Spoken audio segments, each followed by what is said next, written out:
بسم الله الرحمن الرحیم. سلام و درود. پروانه اسلامی هستم، مربی قوانین جهان هستی و ذهن ثروتساز. خیلی خوشحالم که به این ویدیو هدایت شدی، چون هیچ برگی بدون اذن خداوند به زمین نمیفته. پس تو بی اذن خداوند بدون دلیل این ویدیو رو نمیبینی. پس یکم زمان بذار و خوب به حرفای من گوش بده، چون قراره توی این پیج صحبت‌هایی به تو گفته بشه که کمتر کسی حاضر این صحبت‌ها رو به تو بگه و کمتر افرادی دوست دارن که این صحبت ها به گوش تو برسه و کمتر افرادی باور میکنن که میتونن با این صحبت ها زندگیشون رو تغییر بدن و خودشون رو از شرایط سخت نجات بدن، از شرایطی که درش هستن نجات بدن، از کمبود نجات بدن، از فقر نجات بدن، از بی ایمانی نجات بدن، از ترس، اضطراب در مورد آینده و گذشته نجات بدن. پس قبل از هر چیز این پیج رو سابسکرایب کن تا این محتواها رو دریافت کنی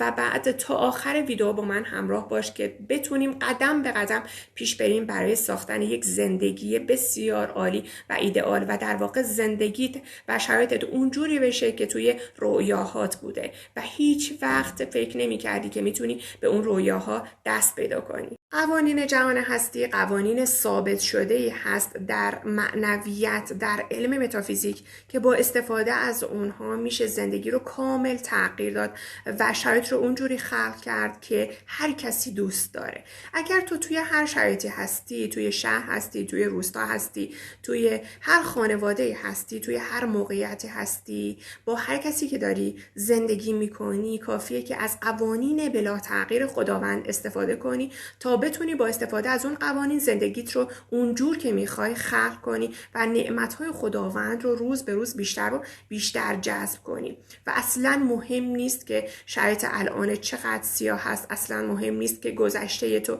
چجوری بوده، اصلا مهم نیست که چه موانعی بر سر راه تو هست. فقط کافیه به این قوانین ایمان بیاری و باور داشته باشی که من میتونم زندگیم رو تغییر بدم. همین که تو باور کنی که میتونی زندگیت رو به جوری که دلخواهت هست خلق کنی، این یک قدم بسیار بزرگ برای موفقیته. یک قدمی که خیلی ها نمیرن و حاضر نیستن این قدم رو بردارن و اینقدر موانع فکری دارن، اینقدر شیطان در سر اونها بزرگ شده و موانع ذهنی اونها رو بزرگ کرده که باور نمیکنن خودشون و خداوند برای تغییر زندگیشون کافی هستن.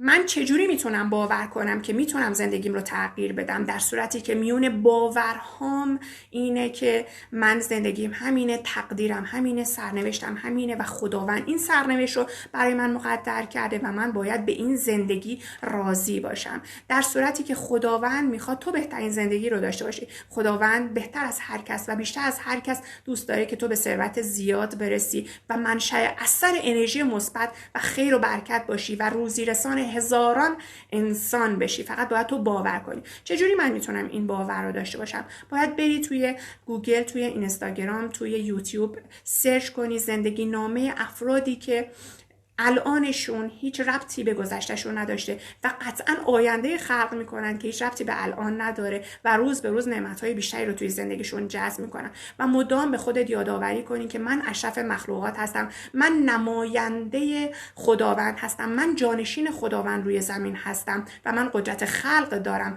و من تکه از خداوند هستم. خداوند ثروتمنده، چجوری من که تکه از اون هستم باید در فقر زندگی کنم؟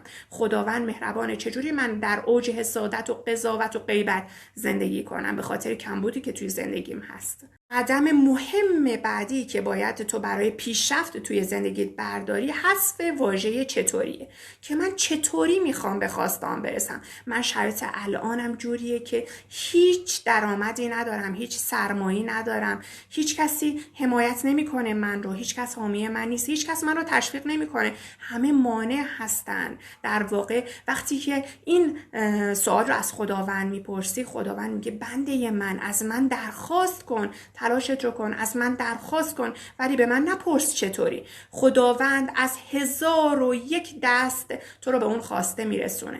خداوند از میلیون ها راه تو رو به اون خواسته میرسونه. فقط تو باید باور داشته باشی و چطوری رو از میون باورهات حذف کنی، چون این سمه و مدام از تو انرژی خارج میکنه. به محض اینکه میخوای بلند شی، حرکت کنی، تمرین انجام بدی، بیای قوانین جهان هستی رو گوش بدی، بیای این ویدیوها رو گوش بدی، تکرار کنی که تبدیل به باور بشه و بری توی زندگیت پیادش کنی و یک قدمی برای اون خواستت برداری، اون ذهن مارمولکی و شیطانیت میاد وسط که چطوری میخوای به اون خواسته برسی. تو الان 100,000 تومان توی جیبت نیست، چطوری میخوای اون ماشین رو بخری؟ چطوری میخوای به اون درآمد برسی؟ چطوری میخوای به خونه رویاهات برسی؟ در صورتی که باید این سم رو 100% حذف کنی. همین ویدیو کوتاه اگر 2 مورد رو در خودت حل کرده باشی، از 99% انسان‌ها جلوتری.